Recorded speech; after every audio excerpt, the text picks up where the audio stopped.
Saya Glenny Soktania menemani Anda di Kompas Bisnis.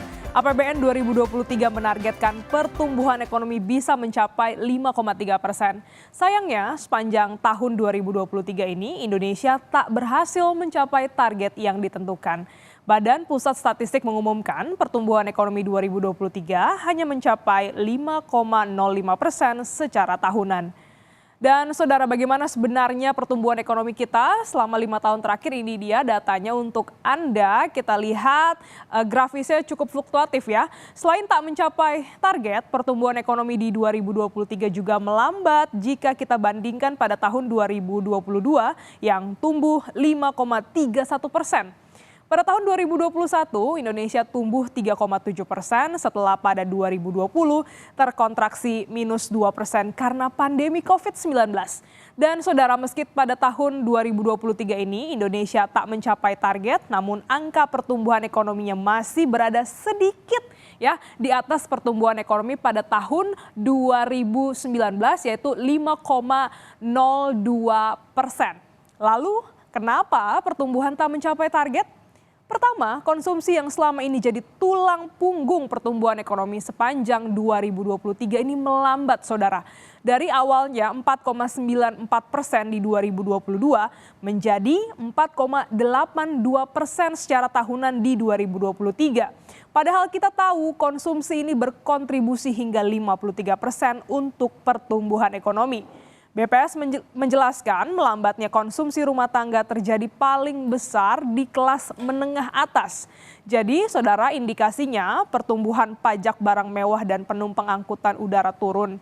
Ini artinya orang-orang kaya mengurangi belanja dan juga liburan. Terkait hal ini, Menko Perekonomian Erlangga Hartarto mengatakan di tahun ini untuk membuat masyarakat mau kembali berbelanja ketimbang menabung adalah dengan memberi kepastian. Sementara untuk masyarakat kelas menengah ke bawah, bantuan sosial masih dipilih pemerintah untuk menggeliatkan konsumsi. Sekarang kita terus memberi kepercayaan untuk masyarakat ada kepastian. Karena biasanya mereka akan less spending kalau mereka merasa bahwa ke depan ada ketidakpastian. Mereka akan menabung. Nah, oleh karena itu kepastian akan menjadi penting, terutama juga bahwa proses politik akan berjalan lancar sehingga investasi juga tidak menunda, kemudian orang lebih berani spending, tetapi tentunya juga dari segi kelas menengah ke bawah, pemerintah mengganjal dengan bansos agar daya beli bisa tertahan, kemudian juga inflasi bisa lebih rendah, sehingga tentu diharapkan market confidence akan lebih tinggi lagi. Saudara, selain konsumsi yang melambat tahun 2023, yang melambat juga adalah kinerja ekspor. Dari 16% di 2012 hanya menjadi 1,3% di 2023. Ini terjadi karena perlambatan permintaan dari negara tujuan ekspor. Jadi sektor pengeluaran ekspor dan konsumsi sama-sama berkontraksi. Lalu bagaimana dengan lapangan usaha? Ini dia datanya, saudara. Kita lihat yang paling besar pertumbuhannya adalah pertambangan dan juga penggalian sekitar 6,12% dan juga transportasi pergudangan ya 13,96%. Berikutnya disusul ada data lain-lainnya. Kita lihat sebenarnya saudara, transportasi dan pergudangan ini naik cukup tinggi karena didorong oleh kenaikan pengguna angkutan penumpang. Peningkatan volume pengiriman barang ekspor impor, kenaikan kunjungan wisatawan, dan juga rangkaian persiapan pemilu. Ya, persiapan pemilu ini juga turut ya meningkatkan mobilitas masyarakat, baik yang dilakukan peserta maupun penyelenggara pemilu, seperti kampanye, konsolidasi partai, hingga rapat-rapat. Nah, kalau kita bicara soal pertumbuhan ekonomi, Pulau Jawa ini selalu jadi yang paling unggul. Nah, bagaimana dengan tahun 2023? Ini dia peta Indonesia.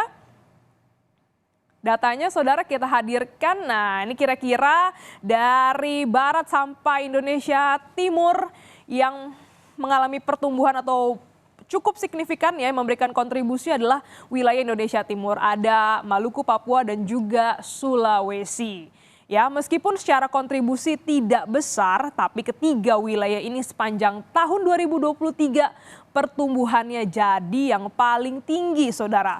Ya, Sulawesi, Maluku dan Papua bahkan pertumbuhannya lebih tinggi dibandingkan dengan pertumbuhan Indonesia di sekitaran angka 5%. Nah, BPS mencatat pertumbuhan di Maluku dan Sulawesi karena industri olahan barang tambang terutama ferronikel. Sementara Kalimantan disumbang dari pembangunan ibu kota negara. Nikel di kedua provinsi tersebut memberikan dampak terhadap pertumbuhan ekonomi yang cukup tinggi di Provinsi Maluku Utara dan Sulawesi Tengah. Provinsi Kalimantan Timur tentunya karena ada aktivitas konstruksi yang tumbuh hampir 15,82% di sisi lapangan usaha dari PDRB Provinsi Kalimantan Timur, dan ini tentunya karena karena adanya aktivitas pembangunan di ibu kota Nusantara. Dan kalau kita lihat dari sisi pengeluaran, pertumbuhan PMTB di Kalimantan Timur juga tumbuh tinggi.